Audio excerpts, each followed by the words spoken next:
Welcome to CK Sports Talk on 99.1 CKXS with Peter Cobb and Shawn Moynihan. CK Sports Talk is brought to you by Victory Ford Lincoln, 301 Richmond Street in Chatham, the Chatham-Kent Sports Network online at cksn.ca and 99.1 CKXS. Good evening, everyone, and welcome to CK Sports Talk right here on the Mighty XS. That's 99.1 on your radio dial. My name is Peter Cobb, and yes, sitting over yonder, you know him as the wizard from Wallaceburg. He is Mr. Shawn Patrick Moynihan. Our producer, Corey North, who'll be heading south to Ridgetown, that is hanging out back, making his magic happen. And Mr. Moynihan, we are blessed tonight. We've got Mr. Fred Osmon, who is a baseball historian. He's a Chatham-Kent. He's just a historian and a huge Tiger fan and Leaf fan, and I just can't wait to get into this tonight. Well, you know, Pete, of course, baseball season just kicked off, and for everyone listening, Tigers had a brilliant 2-1 victory at Comerica this afternoon. I know Jay Smith was listening to that very carefully. And, of course, the Blue Jays, perfect start for the Blue Jays, a 1-5 start. So we're going to talk more pro ball a little later in the year, but what a pleasure it is to have Mr. Fred Osmon with us tonight. We're going to talk about a couple books that he's done that are just outstanding. History of baseball in Chatham and Kent, and the history of Chatham minor baseball. And Pete, these are two incredible pieces of written work. Well, I'm in one of them. You I are. just thought I'd throw that out there. And yeah, you were on the executive of Chatham I minor was the chairman, baseball, yeah. and that's fantastic. Fred, welcome so much to CK Sports Talk. Thank you very much, and that's what made it so important was you were president one year. Your sales went way up, I'm That's sure. right. I'm sure. Well, you umpired with my dad. I love hearing those I stories, did. which was really cool. Well, Fred, we're going to talk a little bit later about it, but I know you've been involved, extensively in Chatham minor baseball. We talk about it a lot. You need people to coach. You need people to run associations. You need people to umpire. And but I want to start with the history of Chatham minor baseball, and tell me, how do you go about writing such a book? What are your sources? How long did it take you? How do you put one of these books together? Well, first of all, Jason Chakowski, who's the president of Chatham Minor Ball, asked me to write some information for Chatham Minor Ball, some history, so that they could give it away to dignitaries and so on. And so I started gathering material, and having been involved with Chatham Minor Baseball, I already knew a lot what was going on. Chatham Minor Baseball came under the community center. The community center ran the soccer, the baseball. They ran the football, the soccer. It all came under that umbrella. Right. And finally, in 1946, there was three gentlemen that decided, let's take minor baseball and make an association just of baseball, and it just flourished from there. And those three gentlemen, the founders, were Doug Allen, who ended up being the mayor of Chatham, Right, Ross Day, and Joe Zimmer. Wow. And three important guys, and minor baseball never looked back since then. But I kind of got carried away, and I got researching, and the pamphlet grew into a book. Okay. So, and Jason was quite pleased with that. We found a lot of surprises, or at least I did in the research. What I had to do was go to the library, first of all, and look up old Chatham newspapers that were on microfilm. Okay. So patiently every day for hours, I'd go through all the sports pages every week, every day, and I'd find articles, and some I'd save and put them on a thumbstick, and that's where it all started. And it took me about 2 years to do the Chatham minor baseball book, and it goes from 1946 to 2013. Well, Fred, if we look at the history that you so beautifully illustrated, baseball's been played in Chatham for over, Pete, 100 years. There was an OBA championship in 1934. The Colored All-Stars won the Intermediate B Division. Catholic Youth Organization, 1937 OBA champions. Will you remember that team? I wasn't, but you mention it. It used to be called the CYO, and they used to do tremendous things, a lot of basketball, a lot of baseball, etc. So I do remember, and they used to have youth dances too back in the day. So I'm just telling you, nothing wrong with the Catholic CYO, I'll tell you. Well, the juveniles won in 38, and then in 1944, as Fred has illustrated in his book, the Chatham Arcades won the Intermediate A division. And then in 46, Pete, the Chatham Shermans won the Intermediate A, both in 46 and 47. But as Fred said, things really came together with the founding of Chatham Minor Baseball, when those gentlemen you mentioned sat down and said, hey, let's put an organizational structure to minor baseball. See, there was an arcade pool room in Chatham, and they had all these machines. If you didn't want to play pool, you could play these slot machines, and that was the sponsor of that team. I wondered. When I first saw CYO, that's all it said was CYO. It never explained what it was. And I'll bet you I spent hours trying to find out what CYO stood for. Catholic Youth Organization, of course. For sure, and they ran a lot of different things, as I said. You don't know the history behind the Shermans. Was that must have been a company name of some type? Shermans was, there was brothers Shermans, two of them, Sherman brothers. And the one Sherman brother, of course, followed minor baseball a lot in Chatham. And he was involved in the Ontario Baseball Association as well. And they owned a department store right next to where the Capitol Theater is in Chatham. Okay. And it was called Sherman's Department Store. They were the first ones during the war when a lot of the men were overseas, and one of the ladies needed a couch or a ice box or something like that, and didn't quite have the money. They'd go up to Sherman's, and he'd say, bring me in $2 a week. Okay. And that was the start of giving credit. Oh, wow. They ended up going to Montreal because they also owned household finance here in Chatham. Well, they were the big sponsors of the Chatham Shermans, which won both in 1946 and 1947.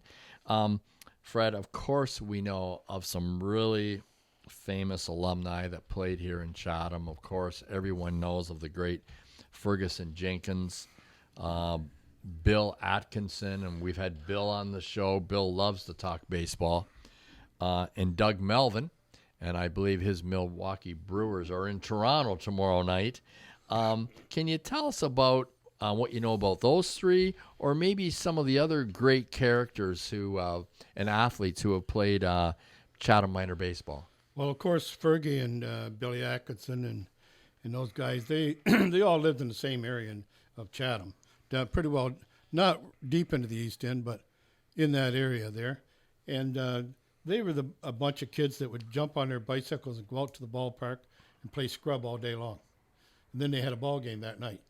You know, that was the way these kids did. Now, they didn't have iPods or anything like that, like the kids have got today. So they spent their time on the ball diamond, even when they were 7, 8 years old. And they practiced all day long, having fun. We used to call it.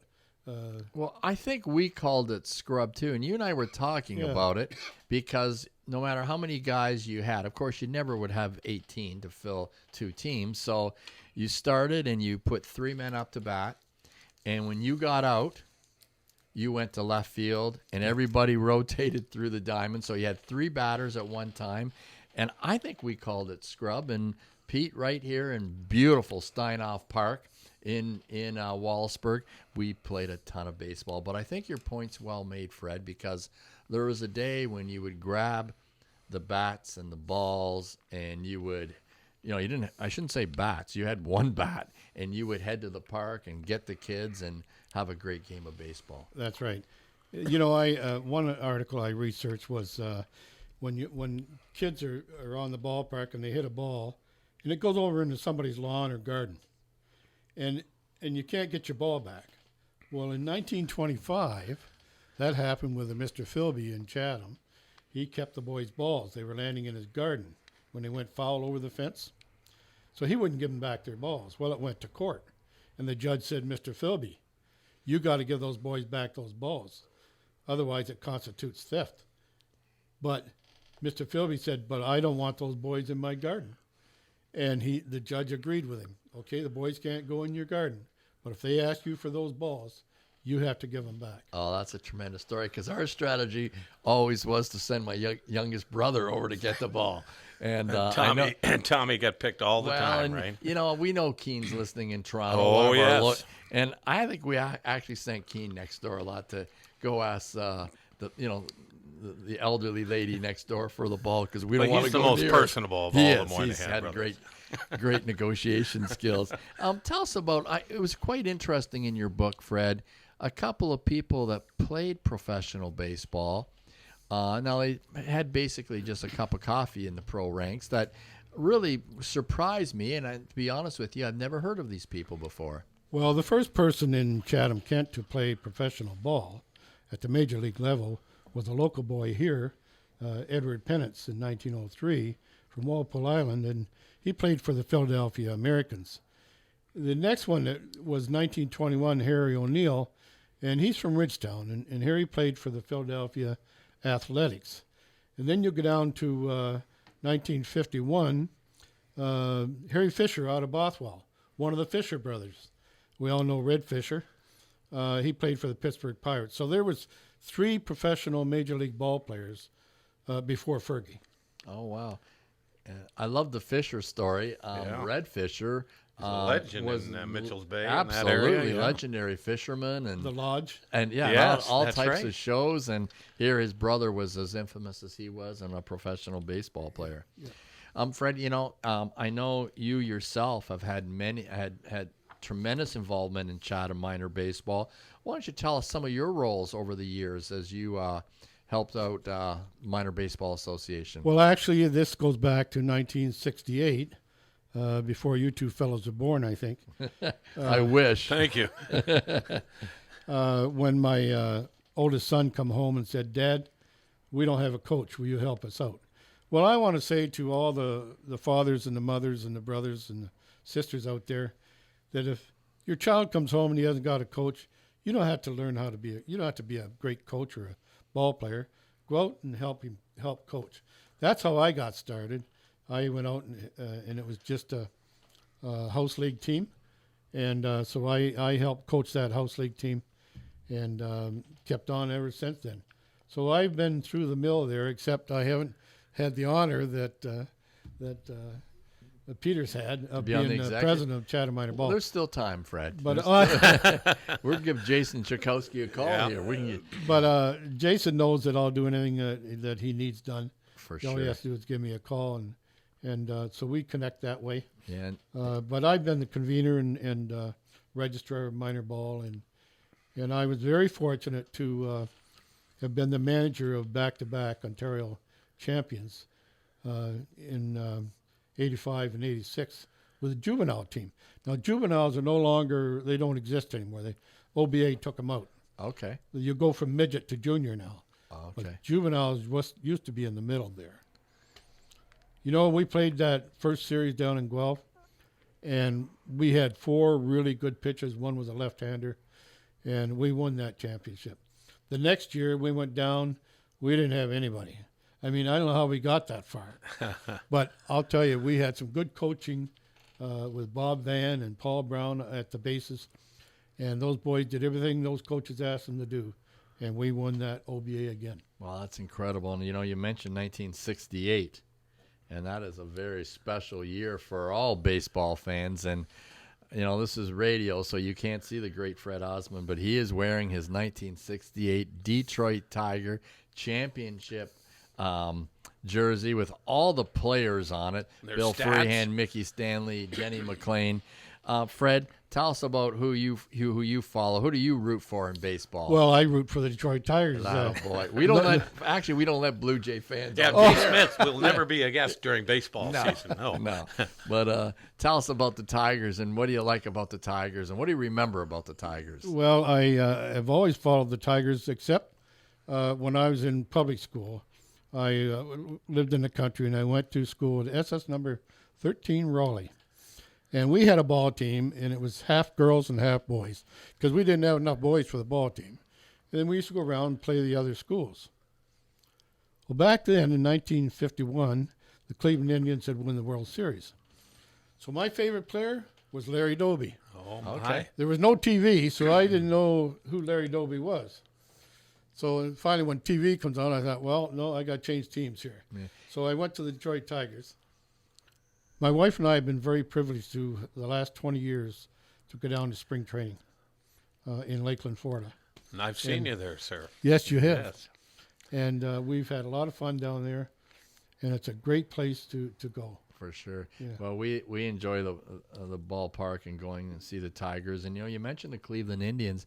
We've heard this from many people. There's a lot of Cleveland Indian fans around here. It's because a lot of people out on the lake, that used to be the only ball game they could get over the lake. And, the Erie O people, etc. Larry that way. Leahy, big. Larry Leahy, Larry big. and Taylor, big. And, but they're from the Merlin area, and that's where that's they what got they that used to get. broadcast. Well, that's where we were from, out around Buxton there. Okay. Sure. And we always had the Indian games on the radio. That's all you got. Right.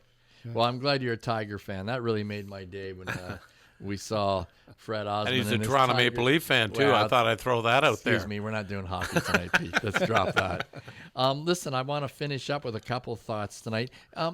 In your book, it mentioned some specialty games. When different teams would come into town in sort of a fundraiser and play.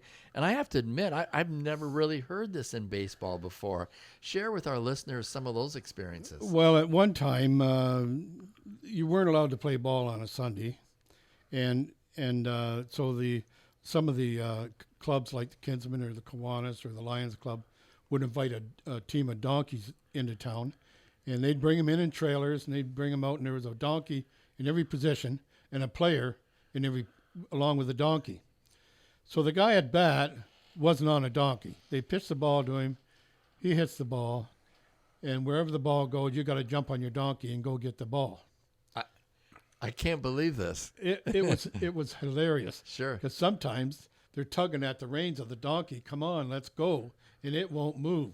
Sometimes they get so stubborn, right? Well, that's But incredible. it was a great fundraiser for the Kinsmen and the rest of those clubs. And they did the same thing with the House of David. These were a bunch of priests out of Michigan that would come to town, and it was a fundraiser, too, for one of the service clubs like the J.C.'s. Right. And these guys all had long hair and beards, and they wore gowns. Of course, priests wear gowns. But they were great ball players, and it's well known that this group would always bring in a couple of ringers from the Detroit Tigers and put on a false beard and a wig. And those are incredible stories, Fred. The donkey baseball, I've never heard of it. I've followed baseball for many years, and that's why I want to finish tonight, Fred. I want to talk about some other books and some other writing you're currently working on. Can you share with our audience, besides the two baseball books, what are some of the other things, the other projects you've worked on? Well, before hospice was built, we were always trying to raise funds for them. And my project was I wrote a book, a small book, and it sold out really quick. And it was called Canadian Christmas Cookie Cookbook. And so that was all sold for hospice, and the proceeds went to them. And we all know that we need them very badly. And now that the building's built, it's really being used all the time. Well, I couldn't agree with you more. The hospice, I know my family has been involved with the hospice a little bit, and just an incredible center. I think, Pete, they have to raise about $800,000 a year just to cover costs of that building. Right. Fred, to hear that you did a project for them is incredible. And they do have a big walk coming up April 23rd, which I know my family's and I'm participating in. And any other projects you're working on? Well, I had written a book last year on Unsung Heroes. Right. And those are people like yourselves that you might be on your way home from work and you see a situation. You throw yourself into that situation, save somebody's life. Get back in your car, go home, and have supper. You think no more of it. These are unsung heroes. And I found 100 of them in Chatham, Kent, throughout Chatham, Kent. Wow. A lot of them out of Wallaceburg, in fact. For sure. So that was interesting. Now, today, I've been working on a book called Our Town, I Remember, I Remember. That book is going to list all the organizations in Chatham and their presidents. So we're talking about the presidents of the JCs, the Kinsmen, the Kiwanis, the Lions clubs. It's also going to list the Zonta Club, the IODEs, all those groups, the Knights of Columbus, the Masons. They're all going to be in there. And during that, I found that there's 50 places of worship just within Chatham. So I'm listing all those churches and all their ministers. And that seems to be a daunting task, but For sure. I'm about halfway through it already. So Yeah, I wouldn't have guessed 50 places Wow. of worship, but that's incredible. Well, Fred, I know you've done some tremendous work for Chatham Minor Baseball. I love some of the reading I've done on your book. Thank you for being such a great player in this community. And on behalf of Pete and I, thank you so much for joining us on CK Sports Talk. well, thank you very much. All right. Well, again, thank you to Fred Osmon, and we'll be back with some Dresden Sports Hall of Fame interviews right after this. Because local does matter. This is CK Sports Talk on 99.1 CKXS. All right. Welcome back, folks. CK Sports Talk and Mr. Moynihan. Boy, Fred Osmon, he has his finger on the pulse of what's going on in this community, doesn't he? And Pete, hours and hours of research to see his books. And, I give him full marks. Those little communities, he's talked a lot about those in his books and the many championships, because we all know when you win an Ontario championship, it's such a big deal in a community.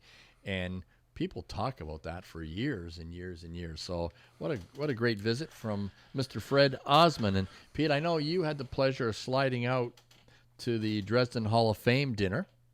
And I know we're going to hear some great interviews with those recipients. Again, community is so important, and these people who work behind the scenes.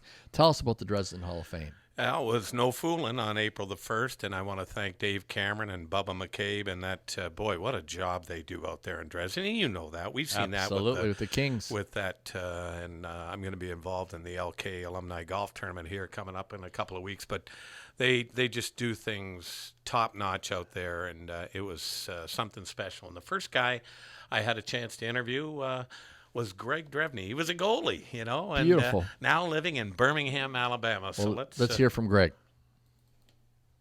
All right, folks. Peter Cobb here, CK Sports Talk, and we're talking with Greg Drebin, who's an inductee of the Dresden Sports Hall of Fame. And Greg, you and I were just chatting. You started to tend the pipes at the age of 4 or 5 years old. Let's reminisce a little bit about how it started. I know you live in Birmingham, Alabama, where you mentioned it's Roll Tide country down there. Talk to us a little bit about the history of you tending the pipes.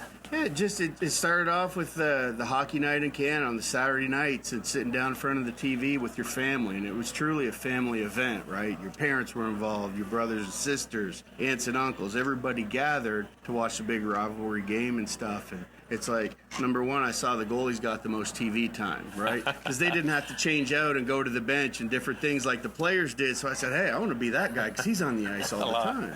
And but no, seriously, that was the biggest piece to it. And from there, it's like I didn't even get to the rink, but I just wanted, my dad, my sister, whoever, take shots on me in the house, using doorways as goals and different things, and transition it over. But my dad was the one who said, before we let you play goal, you have to go through power skating. So he said, you have to complete all these levels of, exterior, no stick, no puck, just you had to be power skating, right? And then once I did that, at the really young age, then I got to go on and just wanted to start playing goal right from the get-go. Oh, that's outstanding. And your goalie idols were guys like Kenny Dryden. I heard you mention the popcorn kid, Mike Palmatier. Rogie Vachon. Oh, my. You know what I mean? Hardy Astrom, guys like that. It's funny because over the years, I don't know if Hardy Astrom couldn't see past the blue line or whatever. It was just had all good reflexes. But over the years, I let a couple of those bleeders in, floating in from the red line and stuff, and then the Hardy Astrom signs went up. I'm like, hey, I used to watch that guy. I'm like, I don't know if that's a carve or a compliment, right? But what about your days in Dresden, playing in Dresden?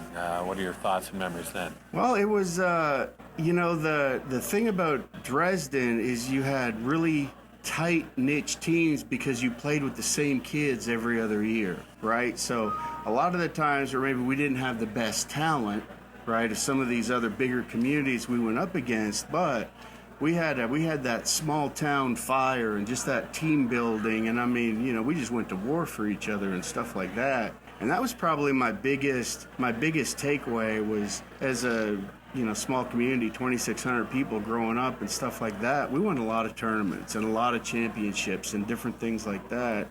You know, it's like, hey, you can say what you want, and yeah, Greg did this and this and got these awards and so on and so forth, but the bottom line is, as a goalie, hey, what make or broke me was how good my team was playing in front of me, and that's exactly right. So and I tell the guys is, you know, being home for the weekend, you run across different people that come in and stop by and say hi and stuff, and that's what we talk about. You know, I'm like, hey man, you played a big part in this too. So it's not all me getting up there and accepting this. I said, this is everybody I ever played with at all the different levels, and the coaches, and I mean, I told someone else earlier, the Dresden minor hockey moms going out and getting all this, you know, money donated so we could have equipment in the cages. And I mean, that's where I got my equipment from growing up. Wow. Because, you know, coming off a farm, we didn't have money to buy new gear and stuff. And every year I'd go in and just trade it up and trade it in. And, you know, that was something provided by the community. Greg, I want you to see, can you put into word, come back, and tonight you're being honored by going into the Dresden Sports Hall of Fame. What's that mean to Greg Drebin? Well, it's an honor, and it's also, you know, it's an achievement for me, but it's also an achievement for the community and for my family and for everybody that's here. And you know, I recognize that today, even just coming back home, it's like, you want to shop, hey kids, this is what shop locally means. You know what I mean? You're taking them into McTavish's, and you're taking them into the you know, Dresden Foodland and stuff like that, and they're seeing all the small town people, but it's like, hey, these are people who live in the community, you know, so we go here and we support this stuff, because they're the ones who are going to give and donate and go to the hockey games and go to the King games, and you want to keep all that economy and stuff, because economy is what keeps your sports world going, and your sports world and stuff like that, it's what keeps your community kids out of trouble. So I know those go hand in hand, and that was always a big piece for me. Well, Greg Drebin, welcome home. I know Birmingham, Alabama is a neat place to be too, but you're a hometown Dresden kid at heart, and congratulations on tonight's achievement, and thank you so much for joining us here on CK Sports Talk. Thank you. Anytime. Well, there you go. Pete, you know, he said one thing that's just going to stick with me. Small town fire. You play with all these kids and you have small town fire. And we've heard so much of that from so many guests that we've had on our show. You grow up with these people, you play together, and there's nothing like representing your hometown. Pete, who's up next for the Dresden Hall of Fame? Oh, a guy I have tremendous respect for, former principal out there at Lambton Kent. He was principal in a number of schools, the great Bob North in the builders category. When I attended LKCS, this tremendous educator spent a number of years with the Kent County Board of Education and then the Lambton Kent Board of Education. He's going into the Dresden Sports Hall of Fame. I'm talking about the great Bob North. Bob, you know, it was funny. When I read your bio, I always thought Bob North coaching basketball, hockey, and the real incredible passion for Bob North, lawn bowling. Can you share with us how they all got started? Who ignited the flame in Bob North for lawn bowling? Well, a softball player.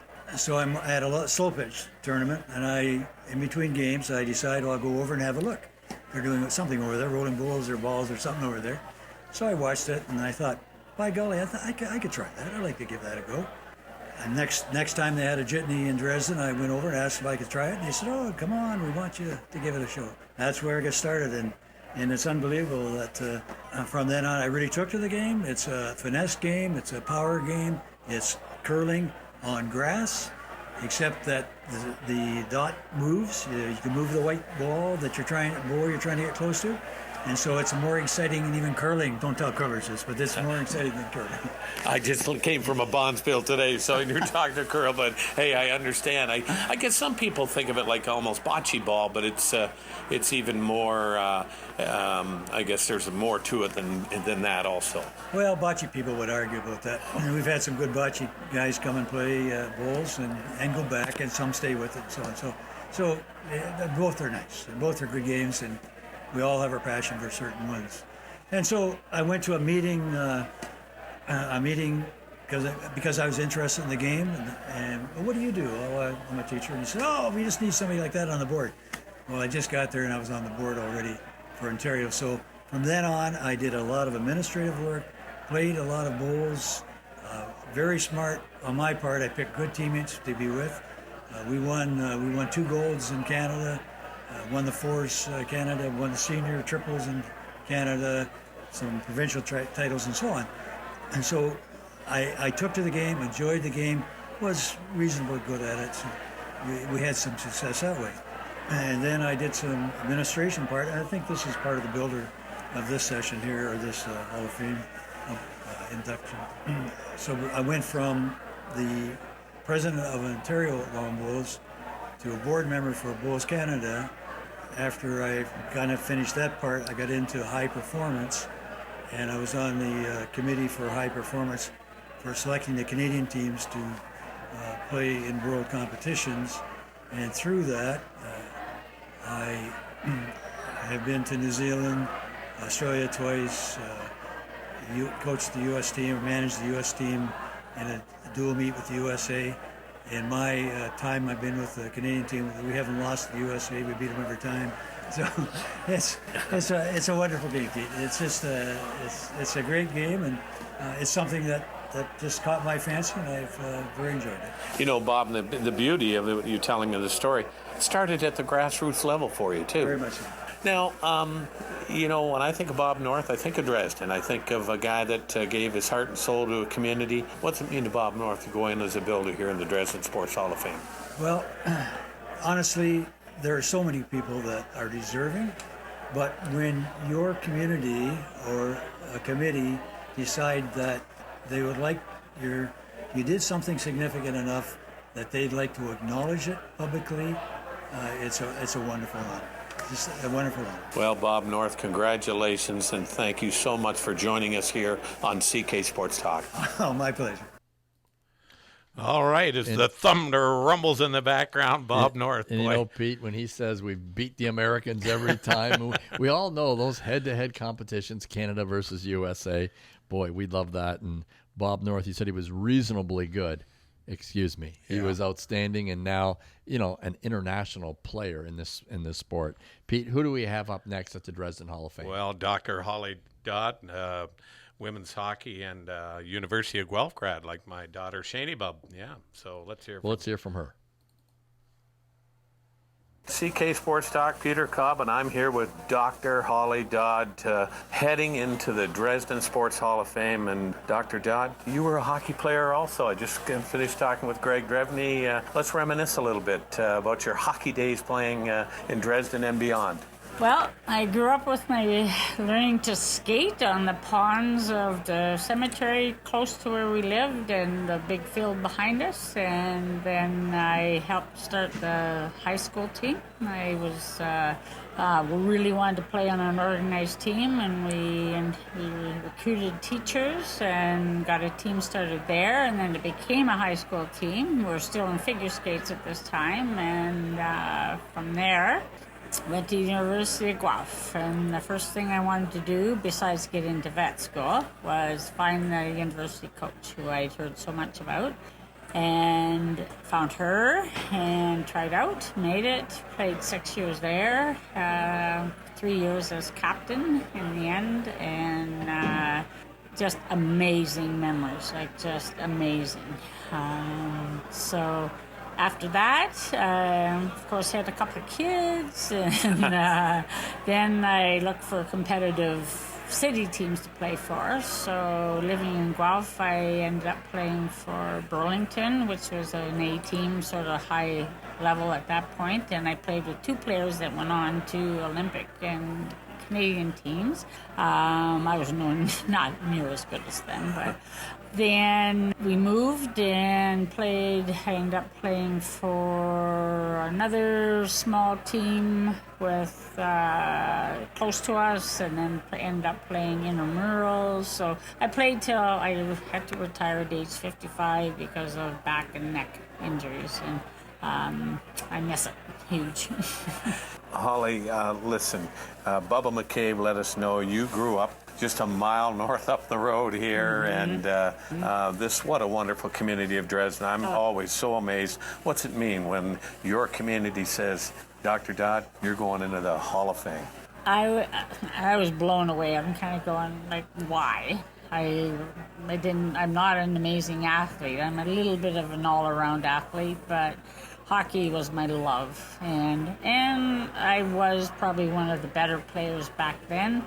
But now, no way. Like, it's so good now. They're all kids who are playing young, and I love that. And look at Canada, unfortunately, lost today to the U.S., but the level is crazy. I love it. Well, Dr. Dodd, I'm going to tell you, enjoy this evening. Congratulations on your accomplishments, and thank you so much for joining us here on CK Sports Talk. Thank you. All right. Played to the age of 55, then had to give it up. Like, that's just an incredible story. And, women's hockey has just skyrocketed in this country. And you often remind us the number of gold medals that Canadian team has grabbed. Pete, who do we have next for the Dresden Hall of Fame? Well, we're going to hear from Bubba McCabe, and he was talking about an inductee who passed away, Bob Everett, who won the very first Lynn Martin Memorial Award. And let's hear from Bubba McCabe, who's one of the directors.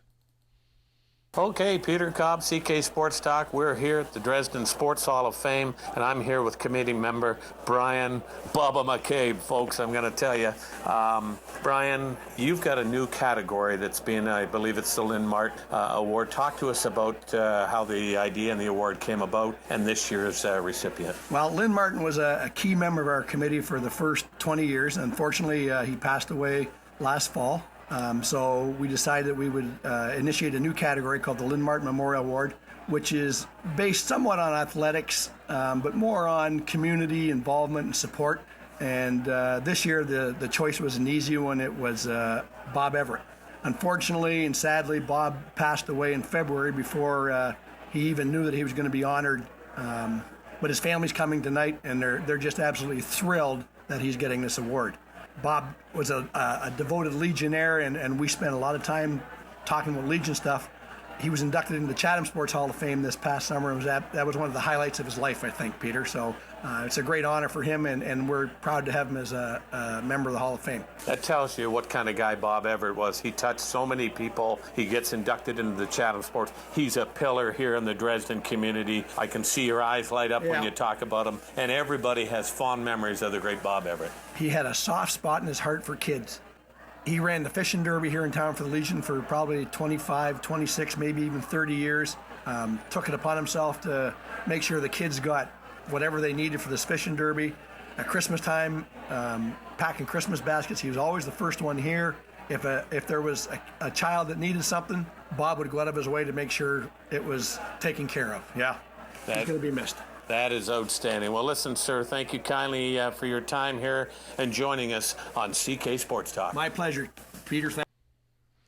All right, Bubba McCabe. I mean, what a builder. And Pete, when you hear those stories of giving so much to the community, that's just outstanding. Pete, we want to finish with our Dresden Hall of Fame. We had the fine hockey player, extensive career with the New York Rangers. I think he also had a cup of coffee with the Detroit Red Wings. He did. Let's hear Boston Bruins. And, of course, the Bruins. Let's hear from Brad Park.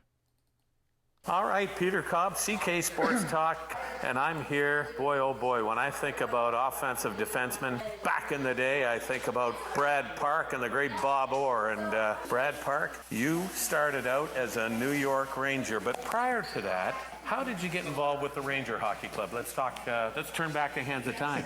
Well, I grew up in Toronto, and I was playing junior for the Toronto Marlboros. And at that time, they had a 16-year-old draft, and, which means they stopped signing guys to C forms. and New York picked me up in the first round. Isn't that something? You know what? I'm going to say a huge thank you to you, because in 1972, you scored a goal in the Summit Series, and I went absolutely bonkers in class because we had a radio up to my ear, and finally the teacher said, enough, we're going down the gym to watch the game. So thank you, Brad Park. It was your goal that got me out of class to watch that. Let's talk about when you left the Rangers and became a Boston Bruin. What was that like? That was a shock. I was the captain of the Rangers. I was in my prime. I was 27. And Boston was the hated enemy over the years. So going to Boston was such a shock once I got there and realized how passionate the Bruins fans were and how loyal they were. And Boston is a great city to live in. I spent pretty much most of my life there. I didn't realize that. And then you get a chance to come to the Motor City and play for the Detroit Red Wings. Talk to us a little bit about that. Well, I was basically saw that things were not. I wasn't getting as much ice time in Boston. I became a free agent, and Detroit approached me, and we made a deal, and so I came here for 2 years. Now, if you could cherish me, I know there's a billion memories, hockey memories, but can you give one that really maybe stands out for you? Well, there's no doubt in my mind the biggest event was Team Canada '72. I mean, that was phenomenal, probably the greatest comeback in sports history. And you couldn't have written a novel or a fiction novel the way that turned out. And so I get thrills whenever I see some clips of it now. That's outstanding. Well, listen, Brad Park, thank you so much for making your way down here to Dresden, Ontario, and thank you so much for joining us here on CK Sports Talk. Thank you. Enjoyed it. Fantastic. A great player and original six guy, Pete, and just a great player. Well, Pete, we're going to take a short break, and then we're going to come back and wrap up. Welcome back to CK Sports Talk with 99.1 CKXS. To submit your local sports news, info, or score, email news@ckxsfm.com. All right, it's time for Candid Cole. Take a knee. Candid Cole, personal perspectives of an armchair athlete with Bill Cole. Well, we're about to begin one of the great athletic battles that takes place each season, the NHL playoffs, the chase for Lord Stanley's cherished chalice. There's no better playoff system in sports. Now, granted, I may be a little biased, but think about it. You take two teams that probably don't like each other to begin with, then you force them to play up to 7 times in 13 days. It's a grind. I traveled with the Maple Leafs in their last real playoff run. It went 3 rounds, and when it was over, I was exhausted, so I can't imagine how the players felt. And how many times do we hear when a series ends that someone was playing with a broken finger or toe or worse?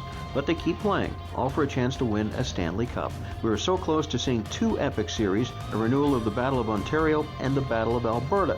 But there are still some pretty good storylines out there. Last year, of course, no Canadian teams in the playoffs. 5 made it this year, including the young Maple Leafs facing the top team in the league in Washington. And the Leafs will be exposed, especially on the blue line, but they made it. Young Oilers look pretty good. So do the Habs. Ottawa, they'll play Boston. That should be a good series. And TJ Brody and the Flames face the Ducks. Now, the Flames can't win in Anaheim, so that could be a bit of an issue for Calgary. But the playoffs are upon us. Who will live up to the hype? Who will wilt under the spotlight and the pressure? We'll find out in about 2 months. But for now, let the games begin. 99.1 presents Candid Cole with Bill Cole, personal perspectives of an armchair athlete. Find more Candid Cole online at ckxsfm.com. Thanks for listening to CK Sports Talk. Tonight's show was brought to you by Victory Ford Lincoln, the Chatham-Kent Sports Network, and 99.1 CKXS. For more local sports news and information, log online to the Chatham-Kent Sports Network at cksn.ca.